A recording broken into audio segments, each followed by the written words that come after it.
क्या अमेरिका के बाइडेन प्रशासन ने चुनावी फायदे के लिए इराक और सीरिया में हमले किए हैं? क्या अमेरिकी राष्ट्रपति जो बाइडेन फिर से चुनाव जीतने के लिए पश्चिम एशिया को आग में झोंक रहे हैं?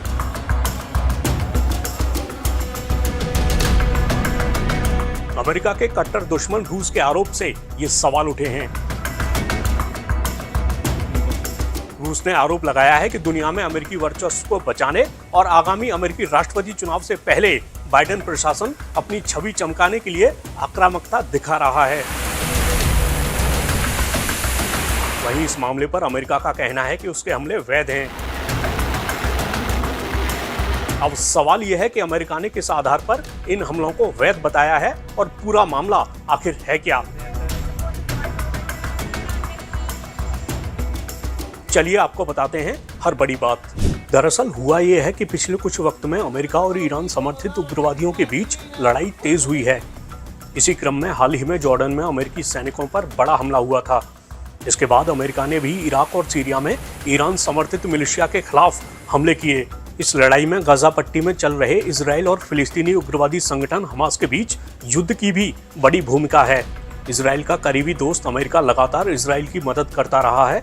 वहीं ईरान, जो इजराइल और अमेरिका का कट्टर दुश्मन है, वो सीधे तौर पर इस युद्ध में नहीं उतरा है। लेकिन युद्ध शुरू होने के बाद से ईरान समर्थित उग्रवादियों ने अमेरिका और उसके सहयोगियों को नुकसान पहुंचाने के इरादे से हमले तेज कर दिए। जैसे इन उग्रवादियों में यमन में प्रभावी हूती विद्रोही भी शामिल हैं। पिछले साल 7 अक्टूबर को इजराइल हमास युद्ध शुरू होने के बाद हूतियों ने लाल सागर में इजराइल की ओर जाने वाले जहाजों पर हमला करना शुरू कर दिया। इसके बाद प्रमुख व्यापार मार्ग पर हूतियों का खतरा इतना बड़ा हो गया कि प्रमुख शिपिंग कंपनियों ने इस क्षेत्र से आना जाना बंद ही कर दिया। मतलब व्यापार के आधार पर भी हूतियों के इन हमलों का असर दुनिया के कई हिस्सों पर पड़ने लगा।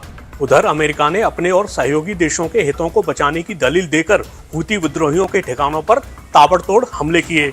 वहीं हूती विद्रोही यहां तक कह चुके हैं कि जरूरत पड़ने पर वो फिलिस्तीनियों के समर्थन में इजराइल के खिलाफ सीधे युद्ध में उतरने को भी तैयार हैं। बात रूस की करें तो वो ईरान का करीबी है। रूस जिस यूक्रेन से युद्ध लड़ रहा है, अमेरिका उसकी मदद कर रहा है। अब संयुक्त राष्ट्र सुरक्षा परिषद की एक बैठक में रूस और अमेरिका ने एक दूसरे पर निशाना साधा है। परिषद के कई सदस्य देशों ने पश्चिम एशिया में तनाव बढ़ने की आशंका भी जाहिर की है।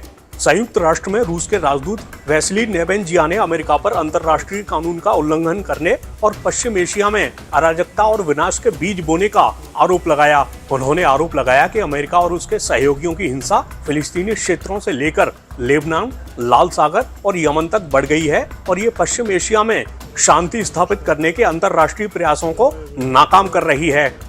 रूसी राजदूत ने दावा किया कि अमेरिका मौजूदा बाइडेन प्रशासन की छवि को सही ठहराने के लिए आगामी राष्ट्रपति चुनाव से पहले अपनी ताकत दिखाने की कोशिश कर रहा है। उन्होंने दावा किया कि अमेरिका किसी भी कीमत पर दुनिया में अपने वर्चस्व को बनाए रखने के प्रयास में सैन्य कार्रवाई कर रहा है। वहीं अमेरिकी उपराजदूत रॉबर्ट वुड ने इसके जवाब में कहा कि अमेरिका को अपने सुरक्षा बलों पर हमले के खिलाफ आत्मरक्षा का पूरा अधिकार है और उसने जो कार्रवाई की है वो जरूरी और हमलों के जवाब में थी। वुड ने कहा कि अमेरिका क्षेत्र में और ज्यादा संघर्ष नहीं चाहता और वो गजा में संघर्ष को रोकने या कम करने के लिए सक्रिय रूप से काम कर रहा है।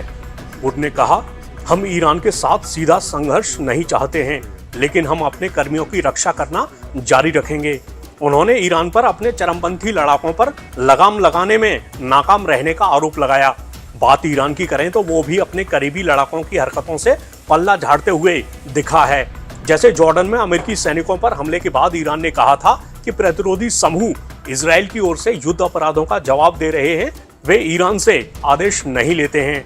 अब अगर इजराइल हमास युद्ध को केंद्र में रखा जाए तो इजराइल पर लगातार आरोप लग रहे हैं कि उसके हमलों में आम लोग हताहत हो रहे हैं। ऐसे में अमेरिका तक खुले मन से उससे संभलकर आगे बढ़ने को कह चुका है, मगर इजराइल साफ कर चुका है कि वो हमास के खात्मे तक और उन लोगों की रिहाई तक युद्ध नहीं रोकेगा जिनको 7 अक्टूबर को इजराइल पर हमले के दौरान बंधक बनाया गया था। इस मामले में इजराइल ने यह भी संकेत दे दिया है कि वो अमेरिका की हर बात नहीं मानेगा। היעד ההכרחי הוא קודם כל חיסול החמאס. כדי להשיג את היעד הזה דרושים 3 דברים.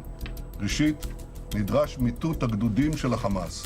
עד היום מיטטנו 17 מתוך 24 גדודים. רוב הגדודים שנשארו הם בדרום הרצועה, ברפיח, ונטפל גם בהם. שנית, נדרשות פעולות טיהור לאחר מיטוט הגדודים, כפי שכוחותינו עושים בנחישות בפשיטות תקיפות מאוד בצפון הרצועה ובמרכזה.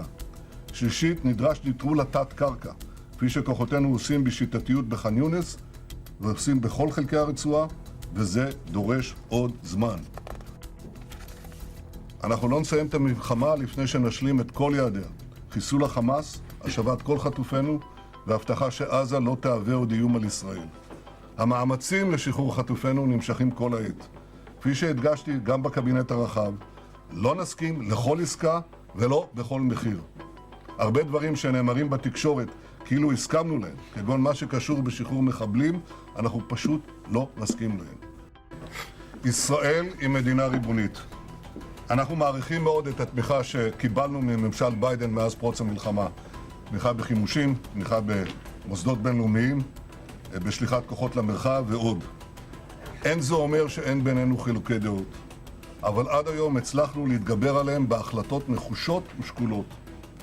החוכמה היא לדעת איך לנווט, להגיד כן כשאפשר ולהגיד לא כשצריך. אני לא צריך עזרה כדי לדעת איך לנווט את יחסינו מול ארצות הברית והקהילה הבינלאומית, תוך עמידה איתנה על האינטרסים החיוניים שלנו. ברוך השם, אני עושה זאת כמה שנים. כמדינה ריבונית שנלחמת על קיומה ועתידה, את ההחלטות שלנו אנחנו מקבלים בעצמנו, גם באותם מקרים שבהם אין הסכמה עם ידידינו האמריקנים.